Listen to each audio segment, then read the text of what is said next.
आज मुख्यमंत्री को एक पत्र लिखी ओडिशार स्वास्थ्य सेवा संपर्क में। ये मो तृतीय पत्र 2 वर्ष पूर्ति उत्सव महासमारोह पालन हबार मु शुणुची राज्य सरकार एवं 2 वर्ष भितर स्वास्थ्य सेवा दिगरे तार इम्प्रूवमेंट पाई राज्य सरकार कौन पदक्षेप नहीं से संपर्क में मो रिपोर्ट मो चिठी लिखी। ओडिशार वस्तुस्थिति होची ओडिशा राज्य रे WHO कहला विश्व स्वास्थ्य संगठन कहला जे 20,000 डाक्तर अभाव राज्य रे एवं विशेषकर ग्रामांचल रे यह अत्यंत भयंकर है। ठीक सही भली 60,000 अति कम रे नर्स को आवश्यकता रही ये WHO रिपोर्ट मोर रिपोर्ट नुहे। ठीक सही भली जेतोटी मेडिकल बेड रही प्राय 50,000 बेड नुआ बेड आवश्यकता रही WHO रिपोर्ट। ए स्थिति रे आमे ए दिगरे युद्धकालीन भित्तिरे कार्य करिया को पड़िबो। 2013 मसीह रे ओडिशा रे 3टी मेडिकल कॉलेज थिला सरकारंकर एससीबी मेडिकल कॉलेज बरहमपुर एवं बुर्ला। 2013 मसीह रे भारत सरकार एक नीतिगत निष्पत्ति नेले मेडिकल काउंसिल ऑफ इंडिया रो जो नियम बाली थिला ताको बदलैले जेहेतु स्वास्थ्य सेवा होची स्टेट सब्जेक्ट से कि भारत सरकार को पक्षर विशेष किसी अनुदान आसु नथिला किंतु भारत सरकार निष्पत्ति नेले डॉक्टर मनमोहन सिंह को सरकार ए निष्पत्ति नियागला जे राज्य माननकु नुआ मेडिकल कॉलेज करिया पई की प्रकार सहयोग दिया जाई पारे। केंद्र सरकार निष्पत्ति कले 75 भाग टंका केंद्र देवे एवं राज्य सरकार 25 भाग टंका देवे। से हिसाब रे ओडिशा रे आमे सही समय 2013 मसीह रे 7टी मेडिकल कॉलेज प्रतिष्ठा करा जाइथिला।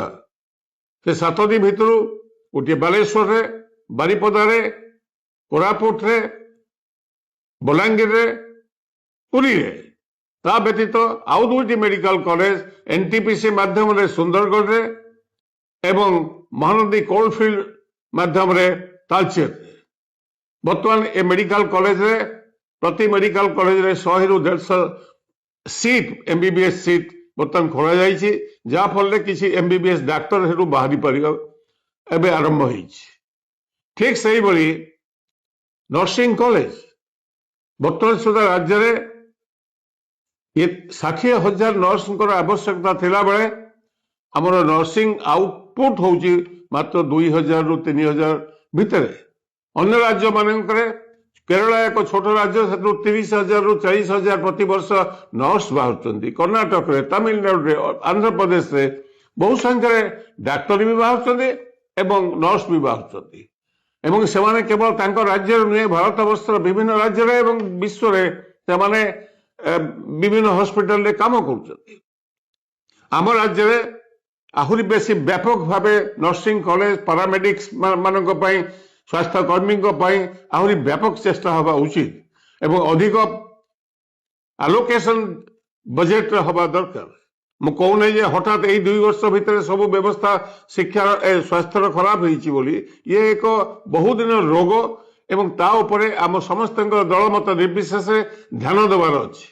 जेहेतु गाँव में डाक्तर नांती लोके आसुछंती सहर बजार को प्राइवेट हॉस्पिटल को डायग्नोसिस पई परीक्षा निरीक्षा करिया पई एवं डाक्तरी चिकित्सा पई से सर्वस्वांत होगी सहर रु फेरुचंती।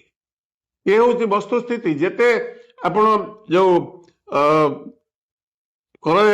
इंश्योरेंस स्कीम से इंश्योरेंस स्कीम भी ठीक भाव में कार्य करूना लोक हैरान होउचंती एवं से मो एक व्यापक चित्र देखी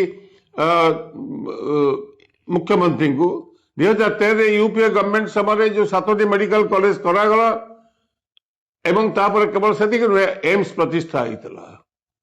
एम्स से प्राय 1,200 कोटी टका खर्च होगी भुवनेश्वर एम्स प्रस्तुत फंक्शनल है। गुलाम नबी आजाद मुख्यमंत्री तत्कालीन मुख्यमंत्री नवीन पट्टनायक मु भी था केंद्र मंत्री हिसाब से उद्घाटन कर समय एक ईएसआई हॉस्पिटल प्राय 800 कोटी टंका भारत सरकार देले जमी निगला भुवनेश्वर ईएसआई हॉस्पिटल शुभ तत्कालीन लेबर मिनिस्टर से आसले शुभ देले ओस्कार फर्नांडिस मु भी थाए राज्य स्वास्थ्य मंत्री विजयश्री राउत था एवं तार नुआ एनडीए गवर्नमेंट आसला बंद कर दिगला कैंसल कर दिगला ठीक से भाई बालेश्वर मेडिकल कॉलेज प्रतिष्ठा होता एवं तार संगे संगे 350 बेड्र एक सुपर स्पेशलिटी हॉस्पिटल एम्स माध्यम एम्स कहला सैटेलाइट सेंटर कार्य आरंभ है 30 एकर जमी निगला बंद कैंसल कर दिगला एनडीए गवर्नमेंट आसला पब्लिक हेल्थ स्कूल भारत वर्ष अत्यंत prestigious public health school Baleshwar प्रतिष्ठा है टंका सैंक्शन है नुआ गवर्नमेंट एनडीए गवर्नमेंट आसला कैंसल करदे माने स्वास्थ्य सेवार जहाँ नॉर्थ ईस्टर्न स्टेट रे 90-10 रेशियो रे टंका दिया होची ओडिशा पाई मध्य 90-10 रेशियो रे दबा उचित किंतु दुर्भाग्यर कथा वर्तमान केंद्र सरकार एनडीए गवर्नमेंट जोटा 75-25 थिला ताकू बर्तमान आणिकी 60-40 भाग रे पहुंचे देले अर्थात केंद्र सरकार 60 भाग देवे सेतबेले यूपीए समय रे 75 भाग दउथले एबे राज्य सरकार को ऊपर आउरी बोझ पड़ला जे 40% समान देवे।